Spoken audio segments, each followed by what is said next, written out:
Singhania Buildcon group presents Jana Gana मन property fest bumper lucky draw के साथ 20 जनवरी से 30 जनवरी तक। हम हैं सिंघानिया बिल्डकॉन। प्रधानमंत्री नरेंद्र मोदी ने गुरुवार को पहले भारत मध्य एशिया शिखर सम्मेलन की मेजबानी की। इस बैठक को संबोधित करते हुए पीएम मोदी ने कहा, पिछले 3 दशकों में हमारे सहयोग ने कई सफलताएं हासिल की है। क्षेत्रीय सुरक्षा के लिए हम सभी की चिंताएं और उद्देश्य एक समान है। अफगानिस्तान के घटनाक्रम से हम सभी चिंतित हैं। पीएम मोदी ने इस दौरान कहा कि भारत और सेंट्रल एशिया देशों के डिप्लोमेटिक संबंधों ने 30 सार्थक वर्ष पूरे कर लिए हैं। पिछले 3 दशकों में हमारे सहयोग ने कई सफलताएं हासिल की है और अब इस महत्वपूर्ण पड़ाव पर हम आने वाले सालों के लिए भी एक महत्वाकांक्षी विजन परिभाषित करना चाहिए। पीएम मोदी ने आगे कहा कि हमारा उद्देश्य सभी के सहयोग को एक प्रभावी ढांचा देना है। इससे विभिन्न स्तरों पर और विभिन्न हितधारकों के बीच नियमित बातचीत का एक ढांचा स्थापित होगा। साथ ही हमारे सहयोग के लिए एक महत्वाकांक्षी रोडमैप बनाना है। रक्षा मंत्री राजनाथ सिंह यूपी चुनाव के मद्देनजर मोदी नगर में मतदाता संवाद कार्यक्रम में शामिल हुए। इस दौरान उन्होंने कहा कि हम मंदिर बनाएंगे, देश भी बनाएंगे और देश की विरासत को भी सुरक्षित रखेंगे। यूपी की राजनीति में जिन्ना का नाम नहीं, किसानों के गन्ना का नाम लिया जाना चाहिए। जनसभा को संबोधित करते हुए राजनाथ सिंह ने कहा कि दुनिया का कोई भी मां का लाल इस सच्चाई को नहीं नकार सकता कि मोदी जी के प्रधानमंत्री बनने के बाद भारत की प्रतिष्ठा अंतर्राष्ट्रीय जगत में बढ़ी है।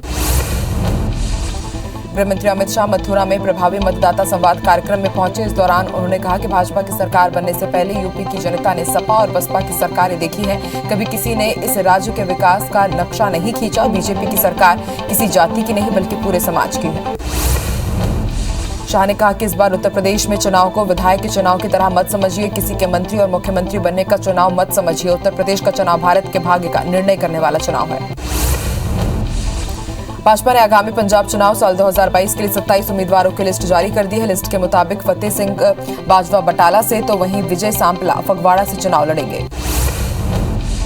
उत्तर प्रदेश विधानसभा चुनाव के लिए समाजवादी पार्टी ने 56 उम्मीदवारों की लिस्ट जारी की है। पार्टी ने लखीमपुर खीरी के धौरहरा से वरुण चौधरी को चुनावी मैदान पर उतारा है। इस सीट पर बीजेपी और बीएसपी नेताओं ने भी सपा का दामन थाम लिया था, जिसके बाद कई तरह के कयास लगाए जा रहे थे, लेकिन सपा ने वरुण चौधरी को ही टिकट दिया।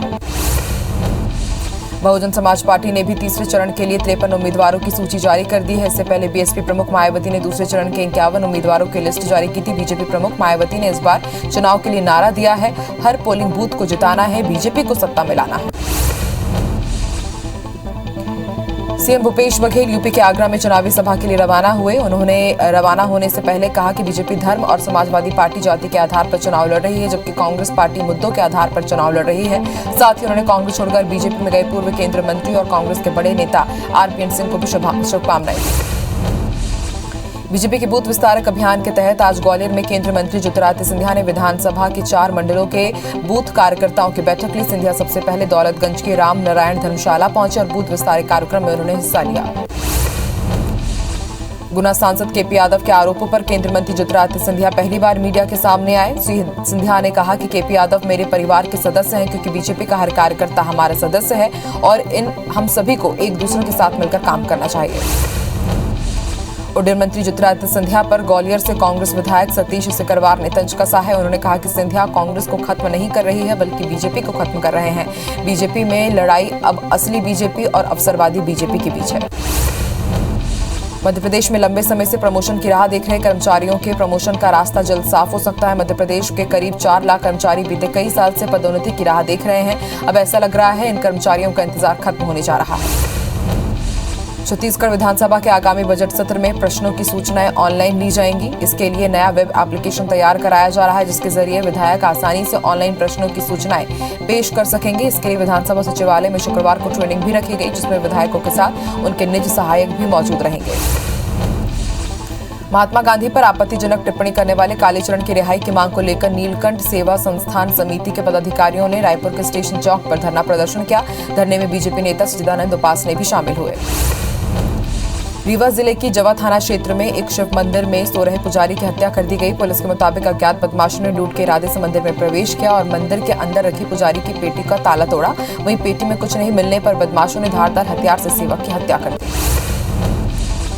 धमतरी के नगरी थाना क्षेत्र में मामूली विवाद पर एक युवक पर तलवार से जानलेवा हमला कर दिया गया। मामले की शिकायत के बाद पुलिस ने आरोपी को गिरफ्तार कर लिया। बताया जा रहा है कि आरोपी ने युवक का रास्ता रोककर उस पर गाली गलौज के साथ तलवार से हमला किया था। बालाघाट में पिकअप वाहन अनियंत्रित होकर पलट गया। हादसे में 20 से ज्यादा लोग घायल हो गए, जिनको अस्पताल में भर्ती कराया गया है, जहां सभी का इलाज जारी है। हादसा बैहर से उपकवा मार्ग पर पिपरिया नाले में हुआ।